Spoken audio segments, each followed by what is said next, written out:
Hello students, good morning. Welcome back to all of you in the online class of social study. Students, अपना chapter चल रहा था democracy in the contemporary world. समकालीन विश्व के अंदर डेमोक्रेसी। इसके अंदर हमने 2 या 3 लेसन्स हैं, वो वीडियो हैं, वो ऑलरेडी हम स्टडी कर चुके हैं। इसमें नेक्स्ट अपना पॉइंट है democracy at the global level, कि ग्लोबल लेवल के ऊपर, वैश्विक स्तर के ऊपर डेमोक्रेसी है वो कैसी है। तो इसकी स्टडी हम कैसे कर सकते हैं? इंटरनेशनल जो ऑर्गेनाइजेशंस हैं उनके माध्यम से कर सकते हैं। इंटरनेशनल ऑर्गेनाइजेशन के अंदर जैसे अपना UN है या IMF है, और नेक्स्ट में हम पढ़ लेंगे क्या जो ग्लोबल इंस्टीट्यूट हैं वो ज़्यादा डेमोक्रेटिक हो रहे हैं पहले की बजाय। तो ये स्टडी हम आज के इस वीडियो में करेंगे। तो सबसे पहले अपने देखिए democracy in the contemporary world.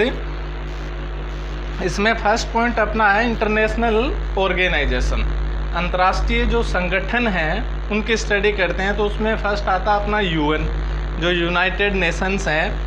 तो देखिए, is United Nations a democratic organisation? Question ये बनता है, क्या यूनाइटेड नेशन है वो एक डेमोक्रेटिक ऑर्गेनाइजेशन है, एक लोकतांत्रिक संगठन है क्या यूनाइटेड नेशंस?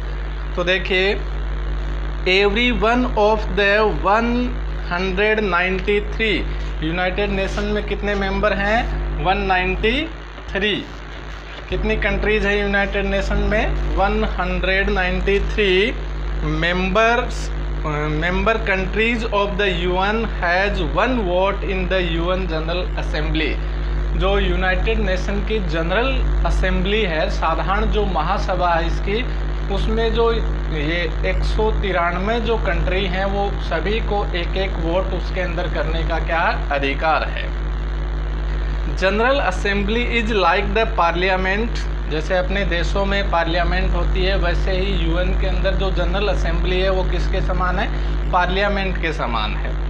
तो General Assembly is like the parliament where all the discussion take place, जहाँ पर सभी प्रकार के जो डिस्कशन है, विचार विमर्श हैं, वो किए जाते हैं। इन दैट सेंस, तो इस अर्थ में the UN would appear to be a very democratic organisation. यदि इस प्रकार से देखें तो यूनाइटेड नेशन हमें क्या लगता है कि डेमोक्रेटिक ऑर्गेनाइजेशन लगता है, क्योंकि सभी को वोट डालने का अधिकार है, सभी को विचार विमर्श करने का अधिकार, अपनी बात रखने का अधिकार है। तो ये क्या लगता है हमें? इस अर्थ में एक डेमोक्रेटिक संगठन ये लगता है हमें। But the General Assembly can not take any decision about what action should be taken in a conflict between different countries. लेकिन दो देशों के बीच में यदि कोई विरोध है, कोई झगड़ा है, तो उसके अंदर क्या एक्शन ली जानी चाहिए, इसका निर्णय जनरल असेंबली नहीं कर सकती। तो इस सेंस में ये नहीं है democratic. The 15 members security council, जो इसकी सिक्योरिटी काउंसिल है उसके अंदर कितने मेंबर हैं? 15 हैं। Of the UN takes such crucial decisions, इस प्रकार के जो महत्वपूर्ण निर्णय हैं वो कौन लेता है? ये 193 हैं, इसमें से 15 जो मेंबर्स हैं वो क्या हैं? जो सिक्योरिटी काउंसिल है इसकी, उसके मेंबर हैं। तो ऐसे निर्णय वो लेते हैं। The council has 5 permanent members, और इस काउंसिल के अंदर जो 5 हैं वो तो परमानेंट यानी स्थायी सदस्य हैं। वो कौन से हैं? US है, रसिया है, UK है, फ्रांस है एंड चाइना है। ये तो क्या उसके परमानेंट मेंबर हैं। 10 other members are elected by the General Assembly for 2-year terms, और जो बाकी 10 हैं वो 2 वर्ष के अंतराल में जनरल असेंबली के द्वारा इलेक्ट किए जाते हैं। यानी वो अस्थायी होते हैं, 2 वर्ष के लिए होते हैं, तो 2-2 वर्ष में वो बदलते रहते हैं। The real power is with 5 permanent members, तो स्थायी ताकत है वो किसके पास होती है? 5 स्थायी जो सदस्य हैं उनके पास होती है। Each permanent member has veto power. Veto जो 5 मेंबर्स हैं जो परमानेंट, उनमें से प्रत्येक के पास क्या होता है? वीटो होता है। वीटो का प्रयोग करते ही जो निर्णय लिया जाता है उसको वो रोक सकता है। The council cannot take decision in any permanent member says no to that decision. यदि 5 जो स्थायी सदस्य हैं उनमें से एक भी किसी निर्णय के विपक्ष में रहता है तो वो निर्णय नहीं हो सकता, वो उसका वीटो है. This system has led more and more people and countries to protest and demand that the UN becomes more democratic. तो ये जो सिस्टम है, has led more and more people and countries to protest and demand that the UN become more democratic. अनेक देश इस बात की demand कर रहे हैं, मांग कर रहे हैं कि जो यूनाइटेड नेशन है उसको और ज़्यादा हमें क्या बनाना चाहिए, डेमोक्रेटिक बनाना चाहिए, यानी जो स्थायी सदस्य हैं उनकी संख्या को बढ़ाना चाहिए. नेक्स्ट है अपना देखो IMF. IMF क्या है? इंटरनेशनल मॉनेटरी फंड, जो ऋण देने वाली संस्था है. ये एक अंतर्राष्ट्रीय बैंक है जो कर्ज देता है. Is one of the biggest money lenders for any country in the world. किसी भी देश को, संसार में किसी भी देश को सबसे ज़्यादा धन ऋण देने वाला जो संस्था है वो क्या अपना वर्ल्ड बैंक है, उसी का नाम है इंटरनेशनल मॉनेटरी फंड. IMF उसका शॉर्ट फॉर्म है. तो क्या ये भी एक डेमोक्रेटिक ऑर्गेनाइजेशन है? It's 188 member states. इसके कितने सदस्य हैं? 188 हैं. Do not have equal voting rights, लेकिन उनको इक्वल वोटिंग का राइट नहीं है, यानी उनको वोट करने का जो अधिकार है एक समान नहीं है, यानी उनके वोट की कीमत एक समान नहीं है. The vote of each country is weighed by how much money it has contributed to the IMF. अब वोट की कीमत किसके आधार पर आंकी जाती है कि उस देश ने IMF के अंदर कितना दान किया है, कितना पैसा दिया है. जिसने ज़्यादा पैसा दिया उसके वोट की कीमत ज़्यादा है, जिसने कम पैसा दिया उसके वोट की कीमत कम है. Nearly half of the voting power in the IMF is in the hands of only 7 countries. जो वोट हैं उनकी आधी जो ताकत है वो लगभग आधी जो ताकत है वो संसार के केवल 7 देशों के पास IMF में, क्योंकि सबसे ज़्यादा कंट्रीब्यूशन उन्हीं का है. As they contribute the maximum, क्योंकि सबसे ज़्यादा जो योगदान है IMF के अंदर वो उन 7 कंट्रीज़ का है.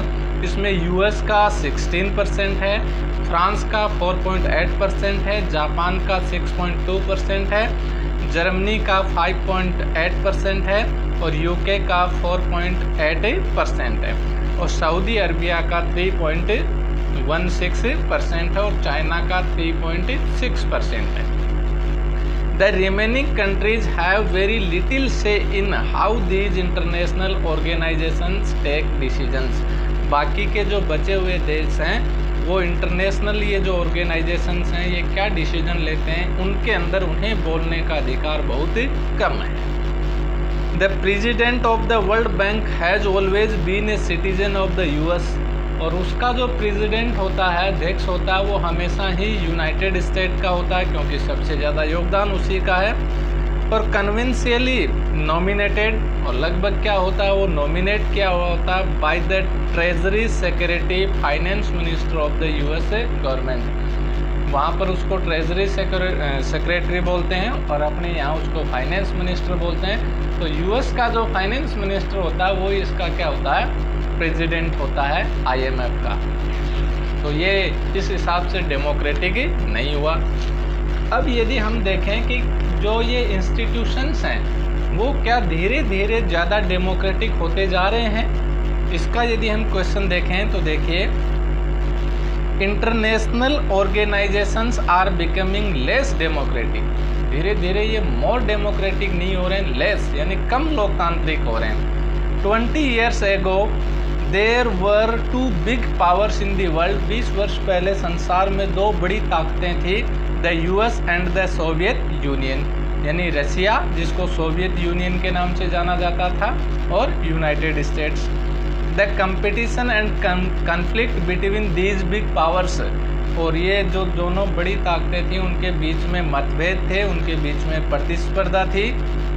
and their allies kept a certain balance in all the global organizations. दोनों के पास में आधे आधे जो विश्व के देश थे वो उनके मित्र थे, तो एक वैश्विक संतुलन बना हुआ था. 2 ताकतें थी, तो वैश्विक संतुलन बना हुआ था। After the collapse of the Soviet union, लेकिन फिर सोवियत यूनियन था उसका विखंडन हो गया,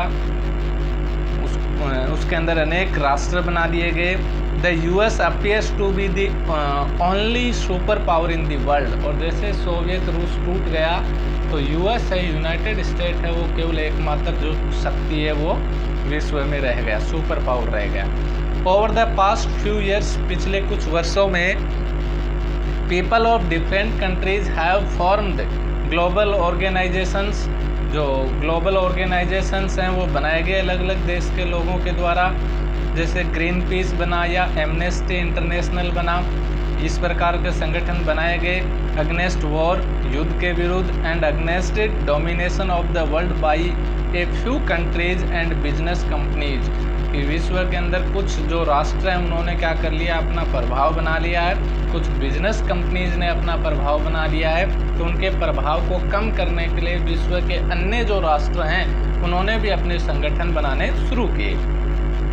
as in the case of democracy within the nations, राष्ट्रों के अंदर जैसे डेमोक्रेसी की बात है, the initiative for democracy among nations has come from the struggle of the people, लोगों के संघर्ष के द्वारा ही किसकी स्थापना हो पाई है, राष्ट्रों के अंदर डेमोक्रेसी की स्थापना हो पाई है। और इसी प्रकार से यदि कंट्रीज हैं वो स्ट्रगल करेंगी तो जो इंटरनेशनल ऑर्गेनाइजेशंस हैं उनके अंदर क्या हो पाएगा, उनको डेमोक्रेटिक बनाया जाएगा। नेक्स्ट अपना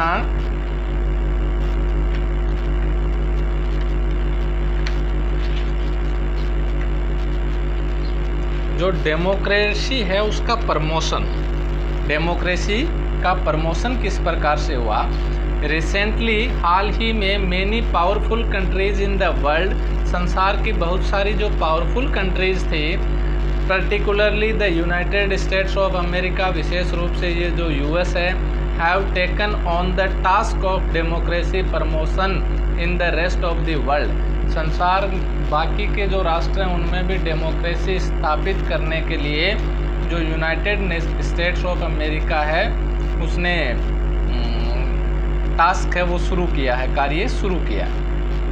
इन some cases they have even launched armed attack on non democratic countries, और जो कुछ गैर लोकतांत्रिक राष्ट्र थे उनके ऊपर जो यूएस है उसने क्या किया है, आर्म्ड अटैक किया है, उसने उनके ऊपर हमला किया है।